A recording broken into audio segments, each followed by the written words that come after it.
পুরানো দিনের হারিয়ে ফেলা সেই ঐতিহ্যগুলো যদি আমরা একটু একটু করে ধরে রাখি তাহলে কেমন হয়। আসসালামু আলাইকুম, I am chef Sumaiya. Welcome back to রানাসা শম্পা কুকিং রেসিপি। আজকে আমি আপনাদের সাথে শেয়ার করব পুরনো দিনের সেই ডিমের বাটি ভাপা রেসিপি। এটা কিন্তু আগের দিনে অনেক বেশি প্রচলন ছিল, আর এখন কিন্তু এটা কেউ সহজে তৈরি করে না।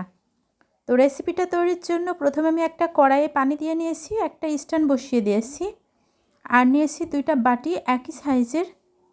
প্রথমে আমি এই বাটিতে সামান্য একটু সরিষার তেল দিয়ে নিচ্ছি।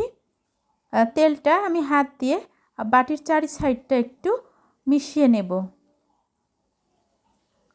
এভাবে কিন্তু মিশিয়ে নিলে আমি যে রেসিপিটা করব সেটা কিন্তু খুব সহজে এই বাটি থেকে উঠে আসবে, আর তার জন্য কিন্তু তেলটা মাস্ট দেওয়াই লাগবে।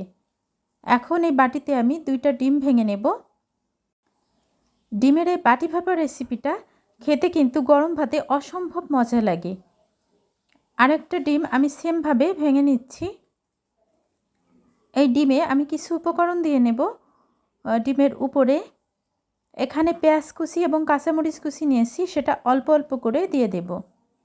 যারা যারা আমার ভিডিওটি দেখতেছেন কিন্তু এখনও লাইক দেন নাই, আমার ভিডিওটির কোনো অংশ যদি ভালো লেগে থাকে অবশ্যই একটা লাইক দিয়ে দেবেন। এখন দিয়ে দেব সামান্য একটু বিট লবণ। তারপর আমি যে কড়াইয়ে পানি দিয়ে নিয়েছিলাম সেই স্ট্যান্ডের উপরে আমি দুইটা বাটি বসিয়ে দেব।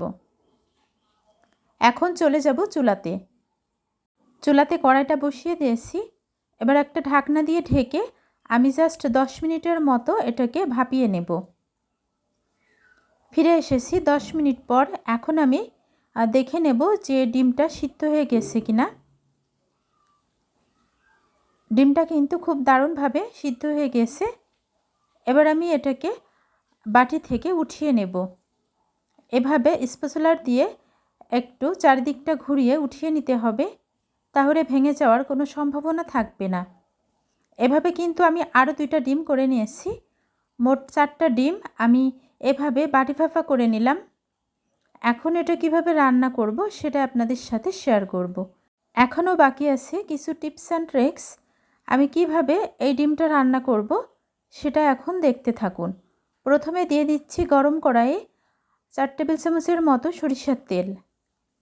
তেলটা গরম হয়ে এসেছে। এবার দিয়ে নিচ্ছি পেঁয়াজ কুচি।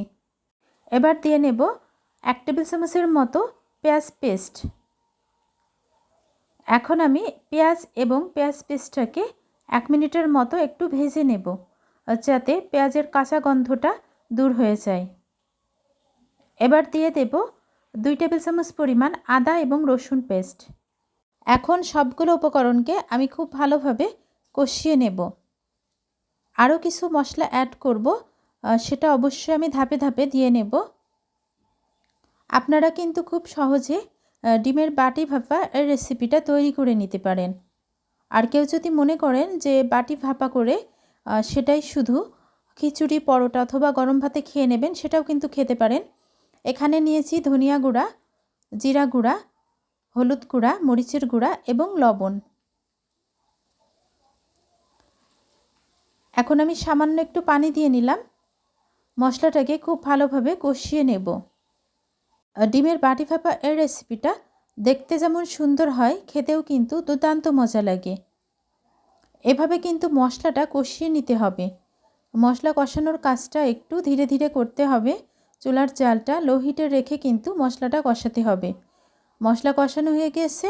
এই পর্যায়ে আমি দিয়ে নিচ্ছি সেই বাটিতে ভাপিয়ে নিয়েছিলাম ডিম 4টা। এখন আমি এটাতে ঝোল রাখার জন্য অল্প একটু পানি দিয়ে নেব। যেহেতু আমি বেশি ঝোল রাখবো না, তাই পানিটাও খুব বেশি দেব না। এই পানিতেই আমি ডিমটা রান্না করে নেব। একই ডিম দিয়ে আমরা কিন্তু বিভিন্ন ধরনের রেসিপি তৈরি করি, আর এক একটা রেসিপির টেস্ট কিন্তু এক এক রকম। তো যারা এখনও এই বাটি ভাপা ডিমের রেসিপিটা তৈরি করেননি, অবশ্যই কিন্তু বাসাতে ট্রাই করে দেখতে পারেন। এটা কিন্তু বাচ্চারা এতটা বেশি পছন্দ করবে, মানে ডিমগুলা দেখতে কিন্তু খুবই দারুণ দেখায়, আর খেতেও কিন্তু অসম্ভব মজা লাগে। এটা আপনারা গরম ভাত, রুটি, পরোটা, খিচুড়ি সব কিছুর সাথেই খুব মজা করে খেয়ে নিতে পারবেন। এখন আমি 5 মিনিটের মতো জাল করে এই ঝোলটাকে একটু কমিয়ে নেব, যতক্ষণ এই ঝোলের ঘনত্বটা একটু গ্রেভি না হয়ে আসবে। ডিম রান্নাটা হয়ে গেছে, দেখতেই পারছেন একেবারে কিন্তু ঝোলটা কমে এসেছে।